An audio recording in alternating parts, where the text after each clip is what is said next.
Shooting for the Star, The Amazing Story of Alfred Zimmerman, by Trey Redmond and Victoria Sanchez.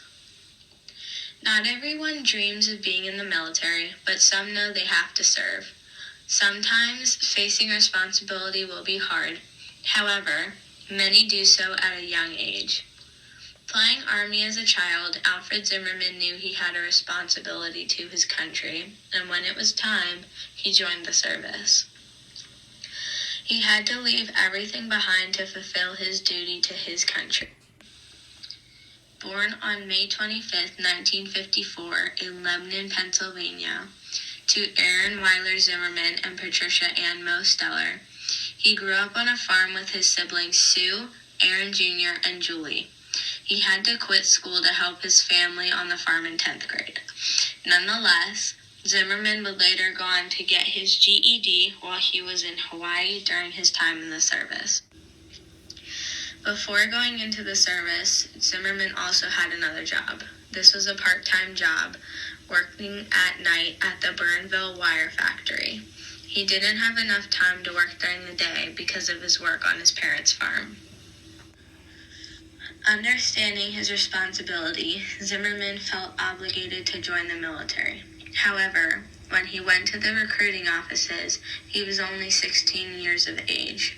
He needed to be at least 18 years to join the military. He waited 2 years before he could go off to service. Seen everything on TV that I had to serve. It just was just a feeling that I had to serve my country, so I joined the Army.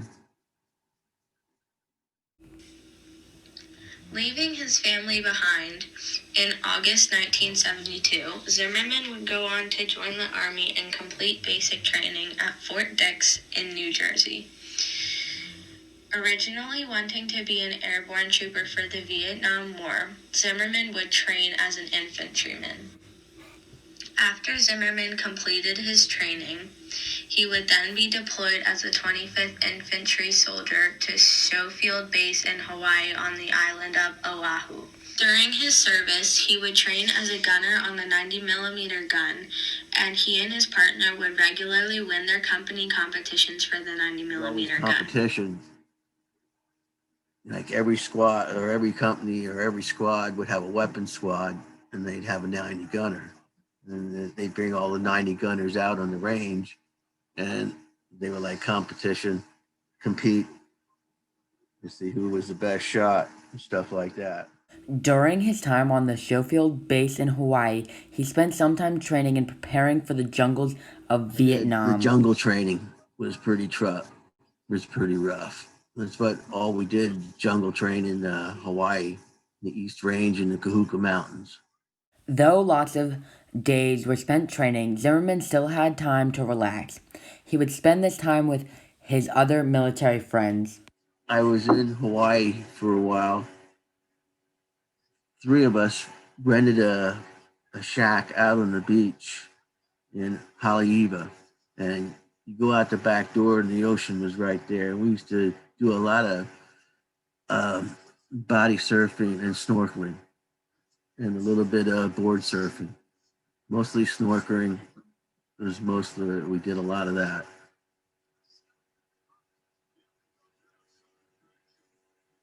And walking down around Waikiki, Honolulu. It was pretty wild. We had a lot of stuff to see. Pearl Harbor, and things like that. International Marketplace was pretty cool in Honolulu. While serving, Zimmerman had some deployment scares, but the one he really remembered was... Everybody loaded up with Jeeps and howitzers and all that stuff, and they took off, and they flew us around for a couple hours, and they brought us back.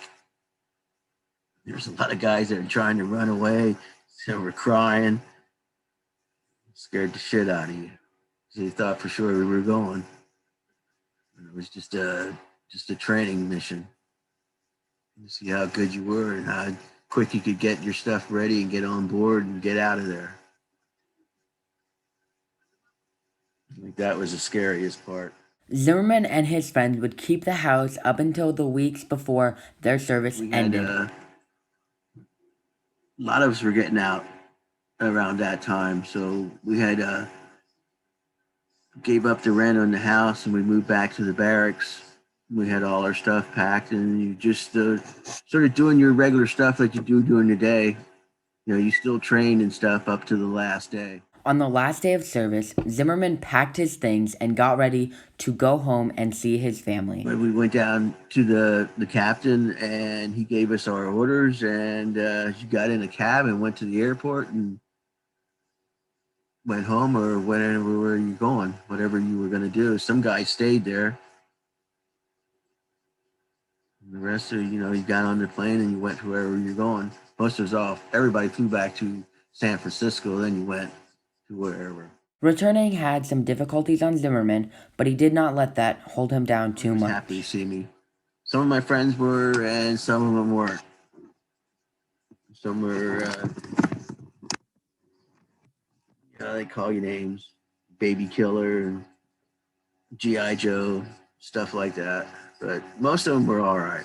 There was a few. I took a couple months off of just messing around, and then I got a job at Hoffman Industry in Sinking Springs in the steel in the foundry, the steel foundry. It wasn't hard to adjust, really. I mean, it was just like being away from home for a couple of years. I'm sure if it was you were in combat or something like that, it would have been a lot different adjusting. But coming back from just like that, it wasn't that much of a difference. Though he never kept in contact with any of his service mates or had a reunion with them, Zimmerman wishes he there did. There never was one. Not, at least I was never, told about any reunions.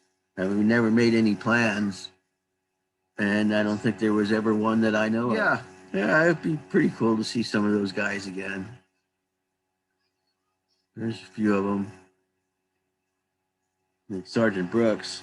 Like we took a taekwondo and karate together, and he was a black belt in all kinds of martial arts. And he's the one that taught me how to snorkel and how to skin dive, pretty much. And